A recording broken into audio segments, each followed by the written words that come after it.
So today was probably one of the most influential and yet disastrous um,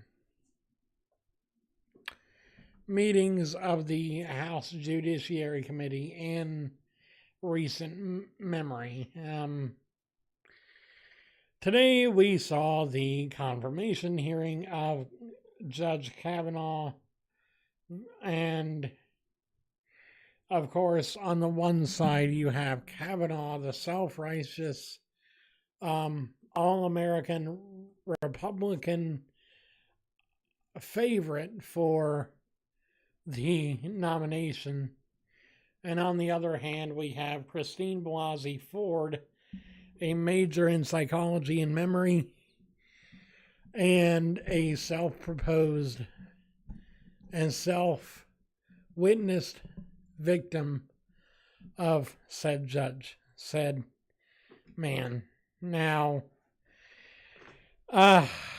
during the whole proceedings, neither side budged an inch on their 100% conviction that they were in the right and that the other side was acting in a way that was malicious and, in Kavanaugh's own words, an attempt to let me just go ahead and get his own words.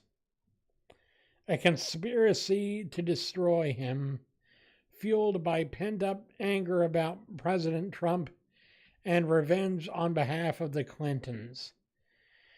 Calling the confirmation process a circus and a national disgrace, Kavanaugh basically continued to push his own narrative that he is the one being victimized in this case and that he is the one who is losing in this situation. Today, though, on the opposite side, Christine Blasey Ford, Dr. Christine Blasey Ford, came in as a very human being telling a terrible story about how Kavanaugh had victimized her. She came across as an every woman with a PhD. So basically, she could be your mother or your sister or your wife or whatever. At once guileless about politics and yet schooled in the science of memory and psychology, like I said previously, having degrees in both fields. At the end of her testimony, even Senator Charles Grassley of Iowa thanked her for her bravery coming out. Needless to say, both sides are completely adamant that they are in the right and the other is in the wrong, and at the end of the day, there was an ultimatum wordlessly placed on the committee to either find Kavanaugh in the right or to find Ford in the right, but not to waver or to meet within the middle because they left no brook for argument. However, I think victory or defeat, Kavanaugh's reputation and his subsequent impact on the Republican Party, whether he's confirmed or not tomorrow based on a majority vote, will be far-reaching and has already started to receive and broadcast consequences beyond anything immediate that could be easily discerned. Whether or not he's found to be guilty of these crimes, whether or not he's found to be the perpetrator in this case or not, this is a classic case of the court of public opinion already crucifying somebody before they're even judged. Not to say that he's a Christ figurehead in this case because I very well do believe that Kavanaugh is very much less than a virtuous and completely faultless man. After all, the only man I know like that is Jesus Christ himself.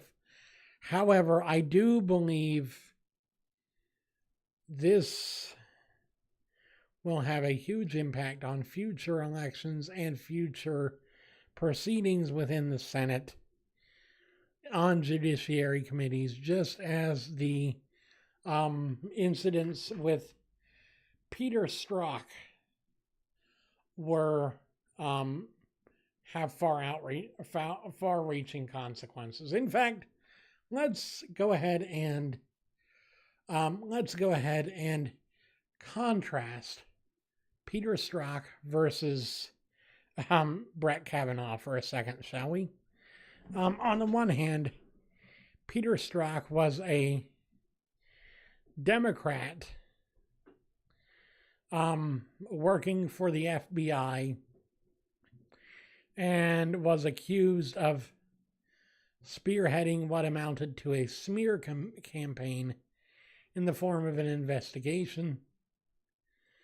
And therefore, whenever he was adamant that he was offended that he was accused of being a liar and not following the rule of law and yada yada yada, because the Republican majority didn't want to hear him other than to ask him who his sources were over and over again. In this case, he was cast as a villain, whereas with Brett Kavanaugh, we see him cast as a hero, valiantly battling against the forces of darkness that seek to destroy him and what he stands for, when he himself is an adamantly angry individual and is highly unwilling to answer questions beyond saying, I did not do that, I did not do that, I did not do that. And speaking of which, one of the pieces of evidence brought out was a paper calendar from said year. First of all, who the heck keeps a calendar, a paper calendar at that, from high school into their 30s and 40s? Who has ever kept papers as souvenirs of high school beyond your diploma and maybe a few cards and a few choice essays that you wrote that you thought were the keys to getting where you are today? Not to mention most of his explanations for events marked in the calendar were pithy and quite questionable in my own personal opinion. After all, Devil's Three-Way does not sound like a game as much as it sounds like a euphemism for an encounter with himself and two other people sexually. So, yeah. I mean, seriously, what is up with this whole thing? Why do we continue to malign the name of good people while at the same time insisting that the people who are in the wrong have done nothing? And of course, speaking of insisting that they've done nothing wrong, Trump even tweeted, "Great job to Brett Kavanaugh for showing people or showing America why he nominated him." Yeah. Judge Kavanaugh showed America exactly why I nominated him. His testimony was powerful, honest, and riveting. Democrats' search and destroy strategy is disgraceful, and this process has been a total sham. And come on, man. Come on. Are you seriously playing the I'm a victim card because, oh, everyone's against me? Everyone's against me. Guess what? Guess what? Everyone's against you because you have something to hide. Brett Kavanaugh is hiding information by refusing an FBI investigation. The reason why is he's probably got some dirt on him that, while maybe not related to this case, could still very well disqualify him from nomination on this matter. So, yeah, I just, no, no, no, no. I'm sorry. I cannot see this as anything more than a mock trial, as a circus, not in favor, but rather, not against, but rather in favor of defending Brett Kavanaugh, in favor of defending somebody who today stands as possibly one of the most shady characters in politics, and possibly one of the highest ranking officials that still has much to hide. This is just my thoughts, my opinions, my viewpoints, and my takeaway from all this. What are yours?